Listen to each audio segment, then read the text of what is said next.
Laïkino, la rubrique cinématographique de l'Union des familles laïques.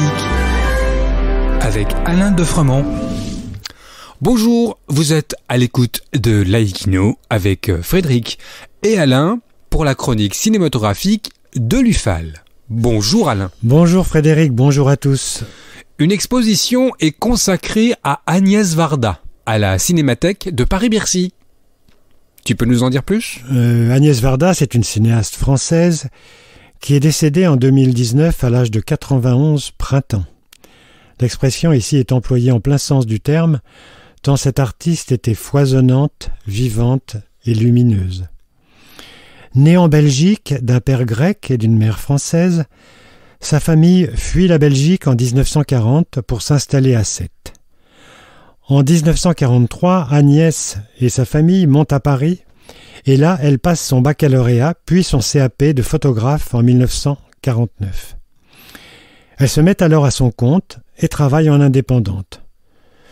Ce résumé peut paraître archi-classique si on ne connaît pas mieux cette adolescente passionnée qui fugua plusieurs mois à 19 ans pour travailler sur des bateaux de pêche vers la Corse.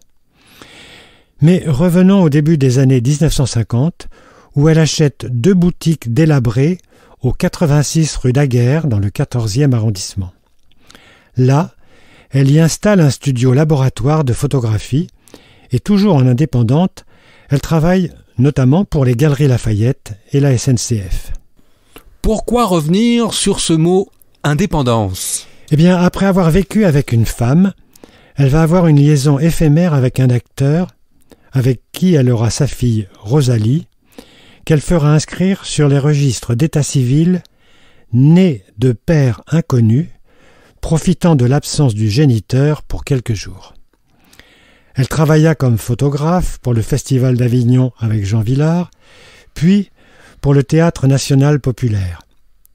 Elle éleva sa fille seule, puis avec le cinéaste Jacques Demy, les Parapluies de Cherbourg, les Demoiselles de Rochefort, etc., avec qui elle aura un garçon en union libre.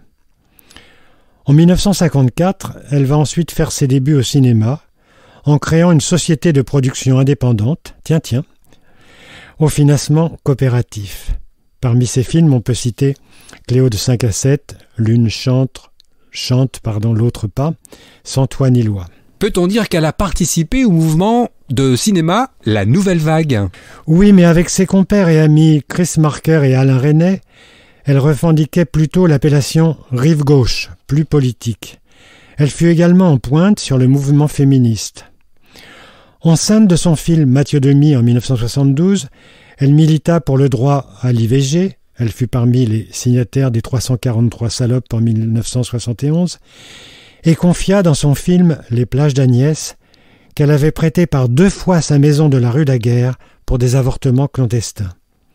Toujours simple, ouverte, directe, disponible, chaleureuse, pleine d'humour, elle fit sienne la phrase d'une féministe « Une femme n'est pas qu'un homme, sans queue ni tête ». Vous découvrirez tout ça et tellement d'autres choses dans cette exposition formidable sur une femme que personnellement j'adore.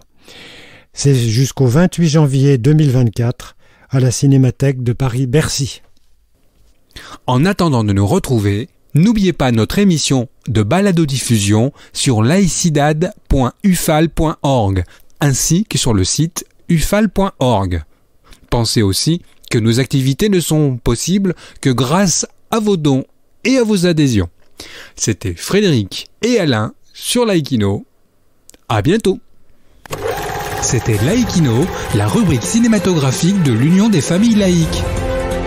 Retrouvez toutes nos rubriques Laïkino et l'ensemble de nos balados-diffusions sur lufal.org.